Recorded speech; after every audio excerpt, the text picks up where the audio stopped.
So hello guys, back to my channel. I am a JEE dropper and I am vlogging my JEE journey. So अभी तक मैंने ray optics के कुछ question ही किए हैं, मतलब एज रे ऑप्टिक्स तो बहुत ही लंबा है, लेकिन अब पूरा वापस से रिवाइज़ करना और क्वेश्चन करने का टाइम नहीं है। तो हाँ, वन शॉट देख के थोड़े बहुत क्वेश्चन करने के बाद, क्योंकि पहले भी बहुत किए हुए हैं तो थोड़ा बहुत ही अब बाकी रह गया है बस रिवाइज़ करना। उसके बाद तो टेस्ट से ही पता चल जाता है कि कितना लास्ट मंथ में रिवाइज़ करने की ज़रूरत है। अभी फुल सिलेबस स्टार्ट मैथन को भी तो हुआ नहीं है, अभी 27 से स्टार्ट होगा कल से ही। तो हाँ, इट्स लाइक थोड़ा बहुत तो कंप्लीट कर ही लिया है। कुछ क्वेश्चंस रे ऑप्टिक्स के मोस्टली डुएबल क्वेश्चंस होते हैं, अगर बस फॉर्मूलाज पता हो और करेक्ट एप्लीकेशन, साइन कन्वेंशन, ये सब पता होना चाहिए। बाकी तो क्वेश्चंस सेम टाइप के होते हैं, थोड़ा थोड़ा फॉर्मेट चेंज होता है। रिफ्लेक्शन फ्रॉम प्लेन सरफेस और ये सब, शिफ्ट बाय रेक्टेंगुलर स्लैब, सब इजी क्वेश्चंस होते हैं। बाकी तो रिफ्रैक्शन एट कर्व्ड सरफेस, ये वाले क्वेश्चंस बहुत ज़्यादा आते हैं। Refraction at curved surface JEE mains 2025 में मोस्ट ऑफ द क्वेश्चंस, मान के चलो 10-12 क्वेश्चंस तो इसी में से आया था। Refraction at curved surface and breaking of lens and mirror. Breaking of lens and mirror में भी, हाँ, breaking of lens and mirror में यही होता है कि बस लेंस अगर हाफ किया तो उसका फोकल लेंथ चेंज नहीं होता, लेकिन अगर बीच से कट किया वर्टिकली, अगर वर्टिकली कट किया तो उसका focal length 1/f mu mine, उसका रिफ्रैक्टिव इंडेक्स -1, 1/r1 -1/r2 होता है। तो हाँ, इससे तो रिलेटेड क्वेश्चन बहुत ज़्यादा आते हैं, क्योंकि इसे मर्ज कर दिया जाता है बहुत सारे क्वेश्चन के साथ। और बाकी तो फोकल लेंथ वाले क्वेश्चन ही होते हैं ज़्यादातर, equivalent focal length, equivalent power, इन सब पे क्वेश्चन बहुत ज़्यादा आते हैं। फिर 2025 की PYQs मैंने स्टार्ट किया था, क्योंकि 2025 में मैंने जब 28 जनवरी का पेपर, सबसे हार्डेस्ट शिफ्ट का पेपर मेरा ही आया था, 4 question back to back out of syllabus. बाकी सिल्वरिंग ऑफ वन सरफेस वाला, तो सिल्वरिंग ऑन वन सरफेस वाला क्वेश्चन तो जेईई एडवांस से होता है, लेकिन जेईई मेंस में भी आ ही जाता है। एडवांस की तो सब थ्योरी होती है। Silvered soft, so silvering of one surface of lens में सबसे पहले ये जो ओवरऑल सिस्टम है, इसमें थ्योरी बहुत अच्छी होती है कि ये ओवरऑल सिस्टम होता है, क्योंकि एक साइड सिल्वर कर दिया गया होता है, तो overall system as a mirror behave करने लगता है। फिर यहाँ से रे ऑफ लाइट जा रही है, लेंस में गई, उसके बाद फिर रिफ्लेक्ट बैक हो गई, तो इस वजह से जो रे ऑफ लाइट पहले लेंस पे टच करती है, उसके बाद मिरर से फिर वापस लेंस के पास आती है। तो इस वजह से हमें यहाँ पे लेंस का फॉर्मूला नहीं, जो फोकल लेंथ होती है वो मिरर का ही फॉर्मूला यूज़ करते हैं। और बाकी एफ इक्विवेलेंट लेंस का तो हमें निकालना आता ही है, 1/फोकल length of lens μ2/μ1 -1/r1 -1/r2। और हाँ, मिरर का तो फोकल लेंथ पता होता है कि रेडियस ऑफ कर्वेचर के हाफ होता है, कॉनकेव है तो नेगेटिव, कॉन्वेक्स तो पॉजिटिव। और वैसे ही ईजी क्वेश्चन होते हैं इसमें भी, कम्प्लीटली डुएबल है।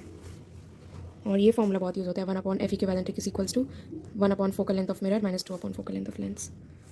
तो हाँ, सारे मेनली 2025 के क्वेश्चन किए थे मैंने, क्योंकि बाकी प्रीवियस ईयर क्वेश्चन तो मैंने पहले भी 12th में थोड़ा बहुत किया था, तो 2025 का ज़्यादा नया था। और ये क्वेश्चन भी बहुत अच्छा था, लाइक रेडी अच्छा, मतलब बहुत लंबा भी था ये क्वेश्चन, अगर दिखाऊँ तो ये क्वेश्चन बहुत टाइम टेकिंग था मुझे। मैंने पहले रफ में भी बहुत ज़्यादा ट्राई किया था इसे, इसकी सॉल्विंग थोड़ी सी वो थी, कॉम्प्लेक्स थी, बट हाँ, आप लोग भी do give it a try. The driver sitting of, ऐसे करके क्वेश्चन, तो मैंने पूरा क्वेश्चन नहीं लिखा है। तो यहाँ से ड्राइवर आ रहा है तो वो आगे चल रहा है, फिर उसके पीछे भी एक और गाड़ी आ रही है उसके लेंस में, तो उससे रेट आ रही है। That is a good question, overall practical based type question था। हाँ, उसके बाद तो फिर थोड़े बहुत स्फेरिकल सर्फेसेस पे क्वेश्चन आए हुए थे। तो स्फेरिकल सर्फेस वाला जेईई मेंस 2025 के क्वेश्चंस, कुछ क्वेश्चंस बहुत हार्ड थे, लेकिन कुछ क्वेश्चंस तो सिल्वर, वो मतलब जेईई एडवांस में ये थ्योरी आती थी पहले, लेकिन अब तो जेईई मेंस में भी सिल्वरिंग ऑफ कर्व्ड सरफेस वाला, सिल्वरिंग ऑफ लेंस वाला सारे क्वेश्चंस मोस्टली आते हैं और ईजी भी होता है।